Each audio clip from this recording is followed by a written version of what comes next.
बिस्मिल्लाहिर्रहमानिर्रहीम। अस्सलामुअलैकुम। मैं हूं फ़हीम अख्तर, एक और व्लॉग के साथ हाज़िर खिदमत हूं। आज के व्लॉग में हम बात करेंगे गिलगित बल्तिस्तान के जो जनरल असम्बली के इंतखाबात हो रहे हैं। 15 नवंबर को ये इंतखाबी मैदान दंगल जो है वो सजेगा और इस इंतखाबी मैदान में पाकिस्तान तहरीक इंसाफ, पाकिस्तान मुस्लिम लीग नून, पाकिस्तान पीपल्स पार्टी JUI-FE और जो इस्लामी तहरीक और मुत्तहद और मजलिस वहदतुल मुस्लिमीन के जो प्लेटफॉर्म से उम्मीदवार हैं वो इंतखाबात में हिस्सा लेंगे।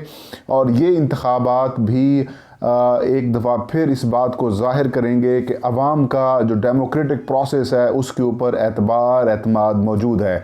गिलगित बल्तिस्तान कानून साज असम्बली के ये जो इंतखाबात हो रहे हैं, ये जो जनरल ऑर्डर था, जनरल गवर्नेंस ऑर्डर 2009 के बाद से ये तीसरा इंतखाब होगा कि कानून साज असम्बली अपने अवामी नुमाइंदे चुनेगी और अवामी नुमाइंदे जो हैं वो बाद में गवर्नेंस करेंगे। ज़ाहिर है 2009 में जब ये ऑर्डर आया था और गिलगित बल्तिस्तान को पाकिस्तान का सूबा बनाया गया था, लेकिन उसमें पाकिस्तान की कॉन्स्टिट्यूशन में जो है वो उनको शामिल नहीं किया गया था, उनको आइनी हक नहीं दिया गया था। तो फिर वहाँ पर जो आबादी है, वहाँ के जो लोग हैं, उनकी ये बड़ी डिमांड है।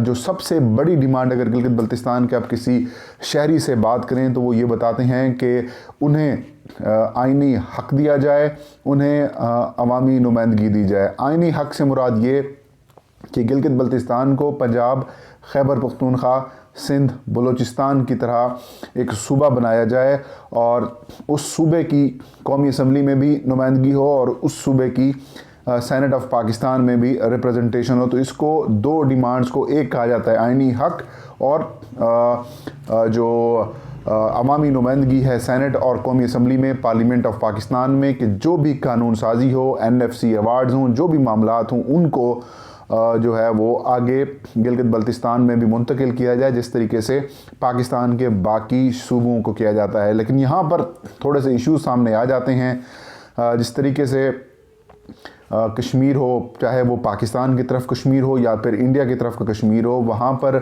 जो इसको इंटरनेशनली डिस्प्यूटेड एरियाज़ में शामिल किया जाता है। तो यही वजह है जिसकी वजह से कोई भी हुकूमत इनको आइनी हक देने की तरफ नहीं जाती। लेकिन पाकिस्तान के पास एक बड़ी वजह थी कि पाकिस्तान इसका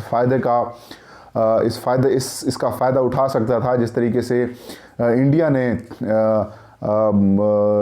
गैर कानूनी तौर पर जो अक़वाम मुत्तहिदा की करारदादें हैं उनकी मुखालफत करते हुए जो लेजिस्लेशन की है मकबूजा जम्मू कश्मीर से मुतालिक, वैसे अगर पाकिस्तान उस मॉडल को फॉलो करता तो पाकिस्तान जो GB की आवाम है उनकी जो बेसिक डिमांड है उसको पूरा कर सकता था, लेकिन ऐसा नहीं हुआ। उसकी वजह अपोजिशन है।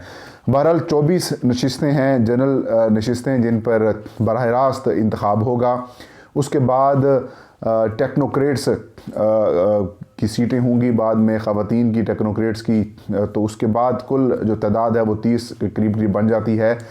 तो जिस जमात की टेक्नोक्रेट्स और जनरल नशिस्तों को ऐड करके 17 इससे ऊपर नशिस्तें होंगी, वो जमात इस सूबे में हुक्मरानी करती है। पिछली दफ़ा भी मुस्लिम लीग नून को अकेले ही बग़ैर किसी इत्तेहाद के 17 से ज़्यादा नशिस्तें मिल गई थी और जिसकी वजह से उन्होंने बासानी अपनी हुकूमत बनाई। स्पीकर भी उनका था, वज़ीर आला भी उनका था, ज़ाहिर है गवर्नमेंट भी उनकी थी। 2009 में जब पहला इंतखाब हुआ तो उस वक्त ज़ाहिर है जो ये जनरल गवर्नेंस ऑर्डर था गिलगित बल्तिस्तान से मुतालिक, वो पाकिस्तान पीपल्स पार्टी की हुकूमत ने राइज किया। ठीक अपने इक़्तिदार के 1 साल के अंदर उन्होंने ये सारा मामला किया और यूसुफ रज़ा गिलानी यहाँ पर प्राइम मिनिस्टर थे, आसिफ अली जरदारी जो कि प्रेसिडेंट थे। तो उनके दौर में ये सारा प्रोसेस हुआ। तो इस वजह से वफाक में जिसकी हुकूमत थी उसने फिर उस सूबे में भी हुक्मरानी रचाई। फिर मुस्लिम लीग नून की हुक्मरानी आती है तो वहाँ पर दूसरे इलेक्शंस होते हैं। जो जनरल या गवर्नेंस ऑर्डर 2009 के बाद दूसरे जो कानून साज असम्बली के इलेक्शंस आते हैं, तो फिर मुस्लिम लीग नून को वहाँ पर हुक्मरानी मिली, तो पीपल्स पार्टी को वहाँ पर रिजेक्ट कर दिया गया।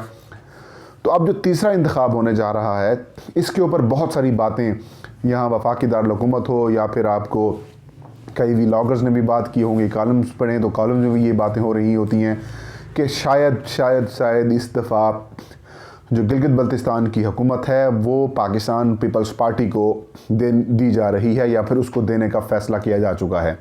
मैं ये समझने से कासिर था कि मतलब कौन ऐसा है बंदा जो डिसाइड करता है कि वो जीबी की या किसी भी सूबे की हुकूमत जो है वो किस पार्टी को दी जा रही है।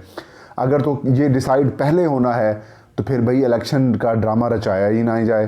भाई अगर इलेक्शन का ड्रामा रचा कर आपने किसी को देनी है तो उसका फिर मतलब आवाम को धोखा देने वाली बात है। पहली बात तो ये ऐसे फजूल किस्म की ये बातें की जाती हैं कि फ़लाँ एरिया को फ़लाँ को दिया जा रहा है। भी मतलब ये कि डाको मारा जा रहा है, उसका जो अवामी राय है उसको ख़त्म किया जा रहा है या सिर्फ असरअंदाज होने की कोशिशें की जा रही हैं। इन बातों को तक़वियत कब मिली? इन बातों को तक़वियत तब मिली जब बिलावल भुट्टो ज़रदारी ने यह ऐलान किया कि मैं गिलगित बल्तिस्तान में 22 दिन के लिए यहाँ पर मौजूद हूँ। मैं देखता हूँ किस तरीके से कौन आपका मैंडेट चुराता है। भी आप कौन हैं? आप कौन हैं? आप किस कैपेसिटी में ये बातें कर रहे हैं? मैं तो ये समझ रहा हूँ कि इनके बयानात से ऐसा महसूस हो रहा है। आपने 8-10 उनके बयानात पढ़े जिसमें वो कह रहे हैं चुराने नहीं दिया जाएगा, तस्लीम नहीं किया जाएगा, या कुछ ऐसी बातें की जा रही हैं बिलावल भुट्टो ज़रदारी साहब की जानिब से, जो ये महसूस हो रहा है जैसे वो इलेक्शन लड़ने से पहले या जंग लड़ने से पहले वो अपने हार तस्लीम कर रहे हैं। पर उनमें उनका खौफ, उनका डर नज़र आ रहा है। फिर ये पहला मौका है, ज़ाहिर है आपको पता है कि गिलगित बल्तिस्तान का जो कंट्रोल है वो ऑब्वियसली जो सिक्योरिटी इदारे हैं पाकिस्तान के वो संभालते हैं। फिर सबसे पहले मरियम नवाज़ और बिलावल भुट्टो ज़रदारी ने टारगेट कर दिया कि जो आर्मी है उसके ज़ेर निगरानी इलेक्शंस नहीं होने चाहिए। तो फिर आर्मी ने ख़ुद से पीछे हो गया और वहाँ का जो लोकल पुलिस और जो दीगर सिक्योरिटी इदारे हैं, जो सिविल सिक्योरिटी इदारे हैं, वही अब इसकी सारी सिक्योरिटी के फ़राइज़ सर अंजाम देंगे। तो अब इनकी ये डिमांड भी पूरी हो गई है और अब एक नई वजाहतें पेश की जा रही हैं कि यानी कि जीबी की हुकूमत पीपल्स पार्टी को देने का फ़ैसला कर लिया गया। बहरहाल ऐसा कुछ नहीं है।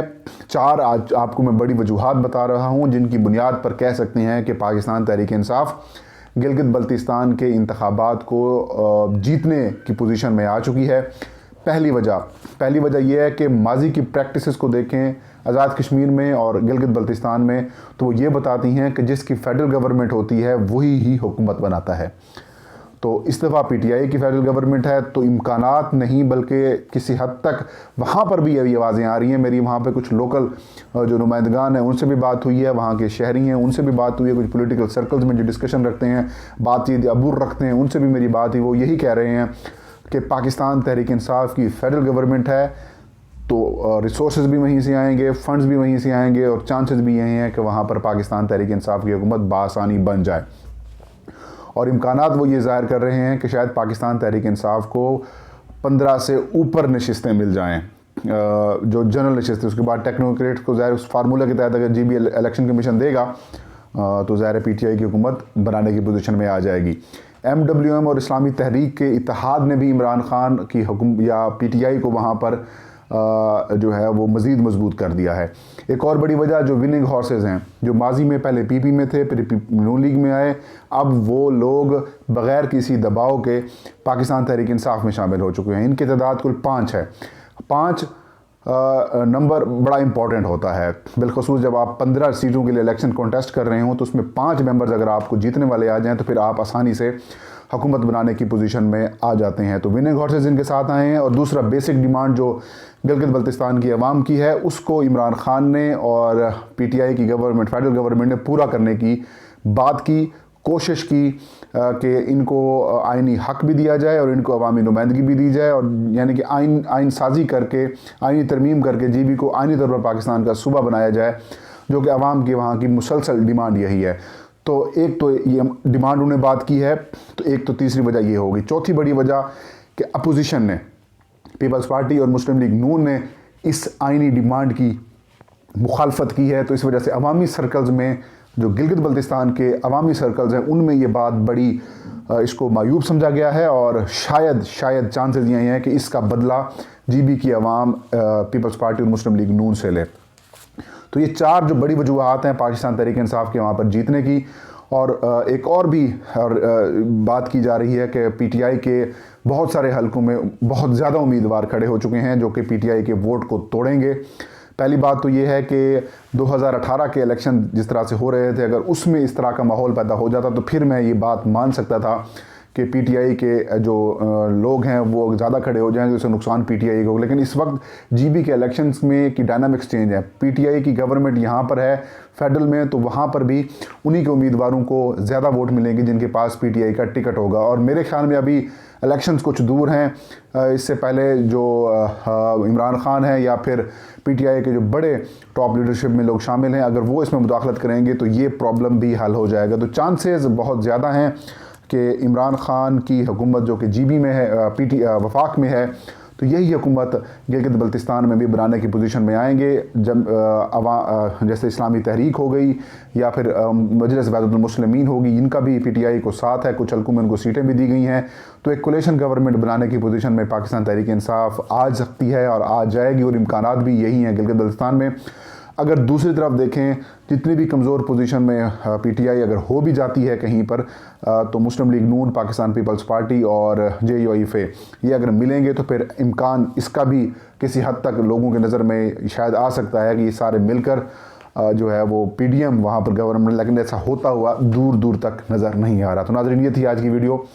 इंशाअल्लाह नेक्स्ट वीडियो में नई खबर और नए शो के साथ हाजिर खिदमत होऊंगा। तब तक फ़हीम अख्तर को दीजिए इजाज़त। अपना और अपने चाहने वालों को ढेर सारा ख्याल रखें। अल्लाह हम सब का हामी नासिर हो।